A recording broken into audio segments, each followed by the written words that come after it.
Le matin, départ de l'hôtel pour la Canée, deuxième ville de Crète, qui a su conserver une atmosphère unique. S'enroulant autour d'un port à l'anse harmonieusement dessiné, bordé d'édifices aussi éclectiques que bigarrés, la Canée distille, à l'abri de ses remparts, un charme indéniable, un peu hors du temps. Longtemps capitale de la Crète, la Canée fut successivement minoenne, romaine, byzantine, ottomane, depuis 1913, grecque. Une ville melting pot dont l'emblème le plus éloquent reste la mosquée des Janissaires, qui fait écho au fort vénitien Firka sur l'autre rive. Promenade dans les ruelles de la vieille ville, visite du marché couvert. Continuation vers la colline de Profiti Ilias, Prophète Ili, sur laquelle se trouvent le monument et les tombes d'Eleftherio Venizelos, l'un des hommes politiques les plus importants de la Grèce moderne, et de son fils Sophocle. De là vous aurez une vue panoramique éblouissante de la Canée.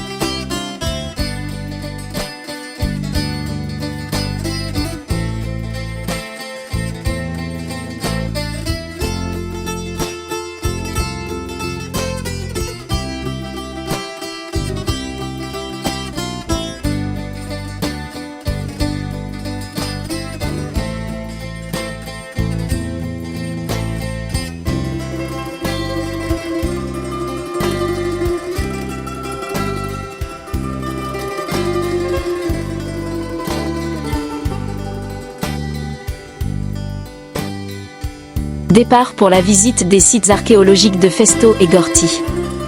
Le palais de Festo est l'un des plus importants centres de la civilisation minoenne en Crète, deuxième en importance après Knossos, et l'une des principales attractions culturelles de la région du sud d'Héraklion. Il est cité, en raison de son importance, dans les textes d'auteurs anciens tels que Diodore, Strabon, Pausania et Homère. Situé sur une haute colline, vue sur la plaine de Messara et le mont Ida.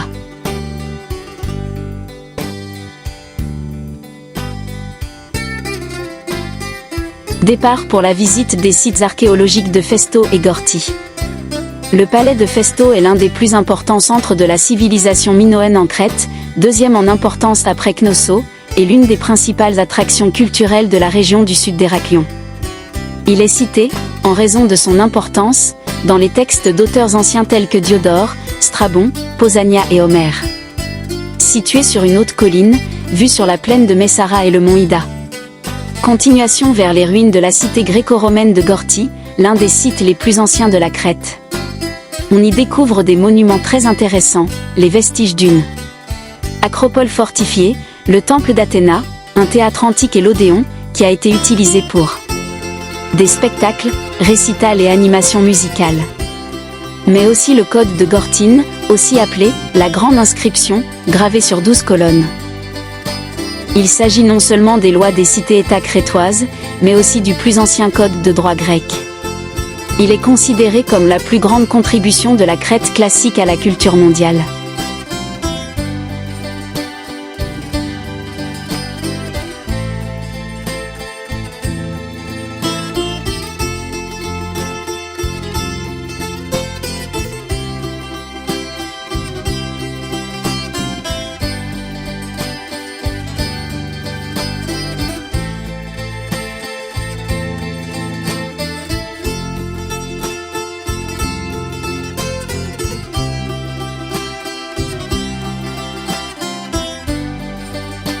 Départ le matin pour Héraklion, capitale de la Crète. Sur la route, visite de Knossos, l'un des plus importants sites archéologiques de l'âge du bronze en Europe. Vous explorerez ce qui était autrefois le centre politique de la mystérieuse civilisation minoenne et de sa culture. C'est là que l'on a découvert le premier palais minoen en 1900. Le site est associé à la légende du palais du roi Mino, construit à l'âge du bronze, 1650 AVJC. Visite de la ville d'Héraklion, la rue 1866 et son marché, visite de la cathédrale Agiomina, Saint Mina protecteur d'Héraklion, et la fontaine Morosini qui fut la première à apporter l'eau dans la ville d'Héraklion, d'où sa puissance historique actuelle. Visite du nouveau musée archéologique d'Héraklion, l'un des plus importants de Grèce. Ce dernier renferme la presque totalité des trouvailles faites en Crète qui se rapportent à la civilisation minoenne. Céramique, art lapidaire, sceaux, petites statuaires, bijoux en or, objets en métal, les admirables fresques provenant des grands et des petits palais, ainsi que des riches villas, le merveilleux sarcophage en pierre d'Agiatria.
Départ pour la ville de Scythia, la palmeraie de Vaï et le monastère de Toplou.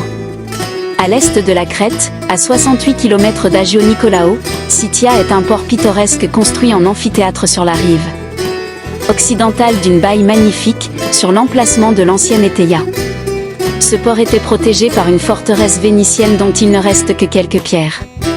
Scythia fut abandonnée pendant 2 siècles et ce n'est qu'à partir de 1870 que la ville actuelle commença à se développer.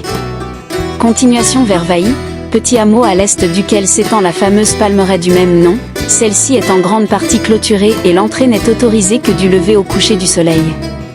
La mer aux eaux cristallines, la merveilleuse plage de sable doré, et surtout les palmiers centenaires qui la bordent donnent à cette côte, unique en Grèce, un charme particulier.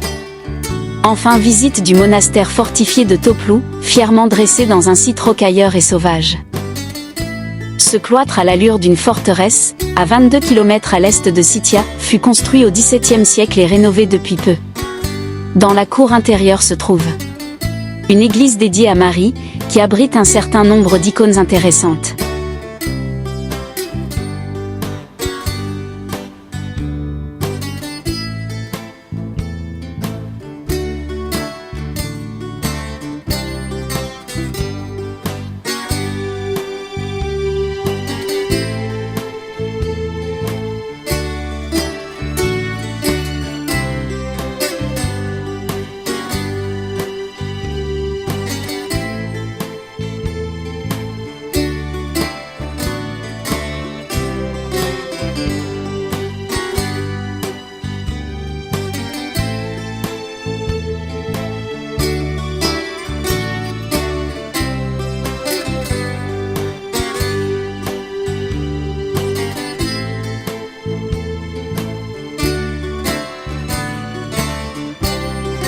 Départ vers Kritsa, village pittoresque particulièrement plaisant avec des habitations et terrasses construites à flanc de collines, des magasins colorés réputés pour ses tissages artisanaux et ses broderies, ainsi qu'une ambiance crétoise détendue.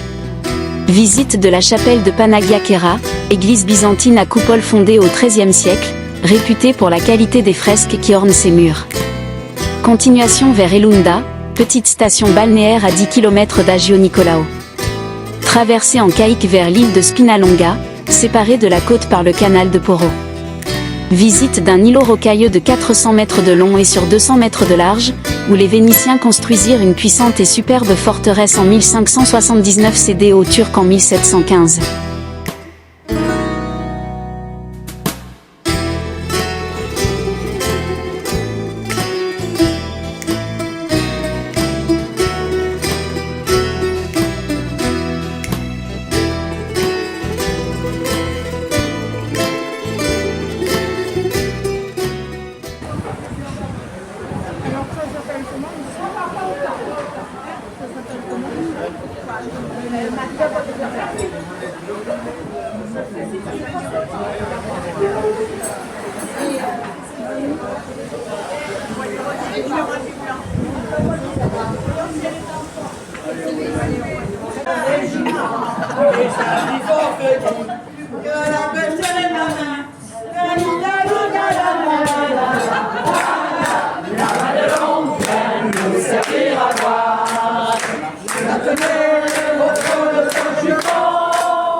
Veziado, filha, veziado.